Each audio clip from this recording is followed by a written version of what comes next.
It'll be our job next. So we're committing economic suicide very slowly. So it's not taxes, it's not regulation that's going to put people back to work. The other one, the McClatchy people did a survey, and they found that regulations and taxes are not killing small business owners.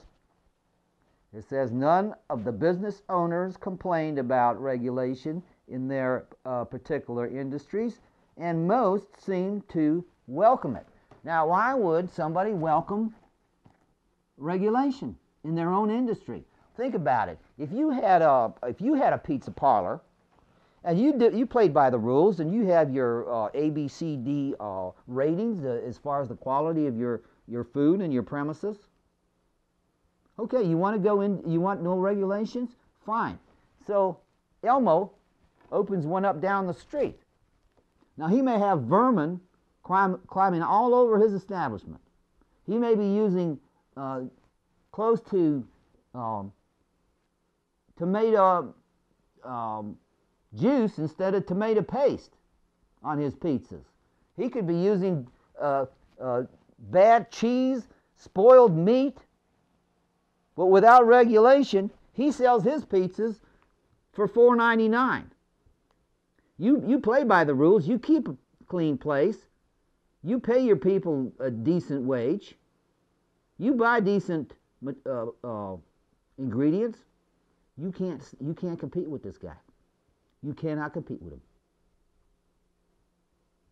And if he can make that pizza, whatever it is that he's making, taste good enough, he will sell his $5 pizzas, and you have to charge $11 or $12 because you're doing the right thing. He's going to drive you out of business. That's why you want Elmo to have the same regulations that you have, so that you are playing on a level playing field.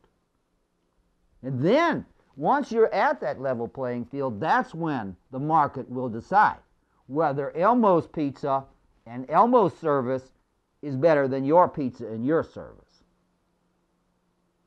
But when there are no regulations, that's when the people who will do anything for money will take this to where it goes, which is everybody then will have to become like him to survive. You have to be like Elmo. All the quality goes down. All the wages go down. Regulations are very important. And they're not in any way hurting business. There is something I'd like to show you, and I'm going to have to give you this statistic off the top of my head, but I believe I'll be able to post it later on. Layoffs due to regulation, over-regulation. I believe this was in 1 year, in the last year or two. The number was somewhere in the neighborhood of just over 2,000. Layoffs due to lack of demand, 56,000. So it's not trickle-down economics, my friends. These people are not job creators. They're not job creators.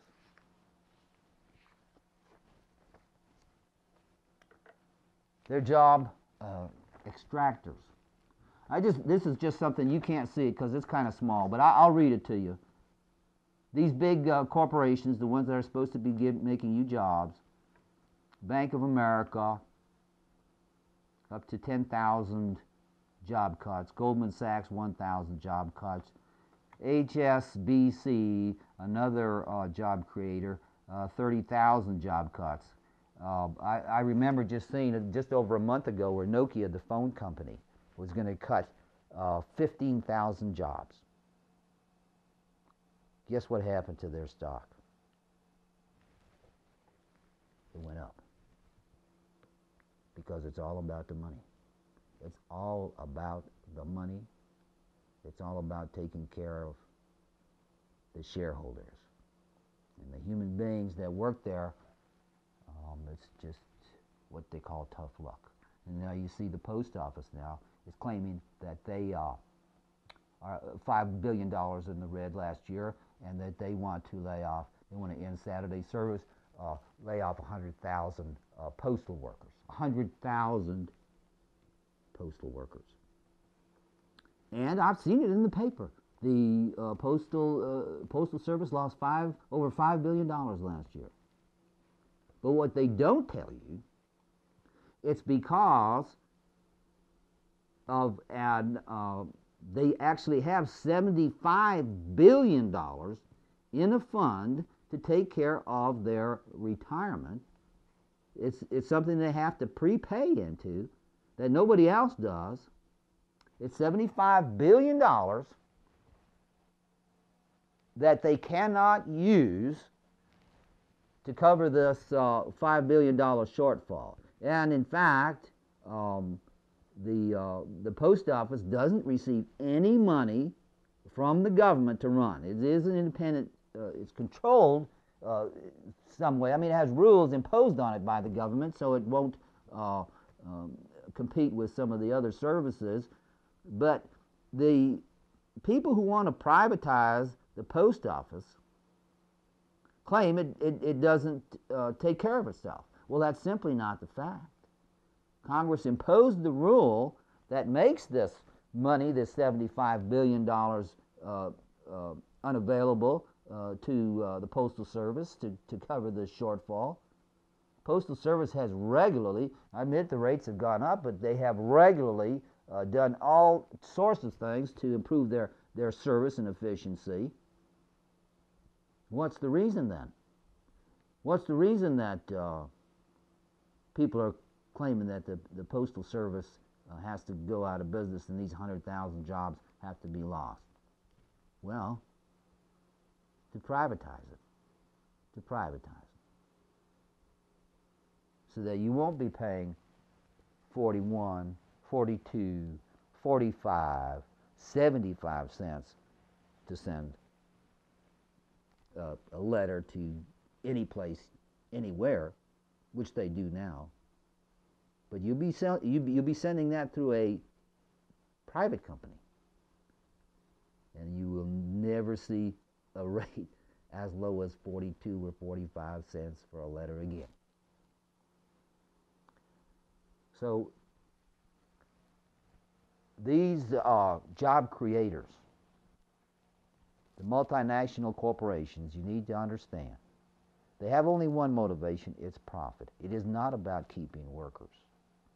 Now, you could go to Germany and see their corporations and the way their economy operates, and they don't do that.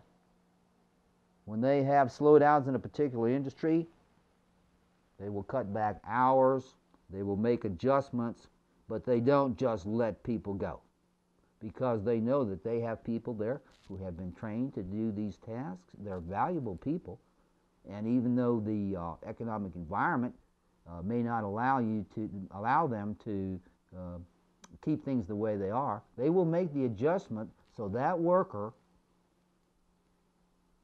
can still have a job, and when times pick up, he will be available to work full time.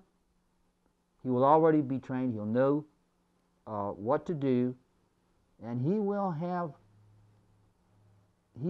faith in his employer, knowing that he's just not another cog that you can pitch away, and then when you want it back, you drag it back. They respect the workers in Germany. So that's why they can have a situation right now that even though the European Union is a mess, all the other countries depend on Germany because they have the strongest economy, and they have the most effective workforce. They have much higher taxes than we do. They have national health care,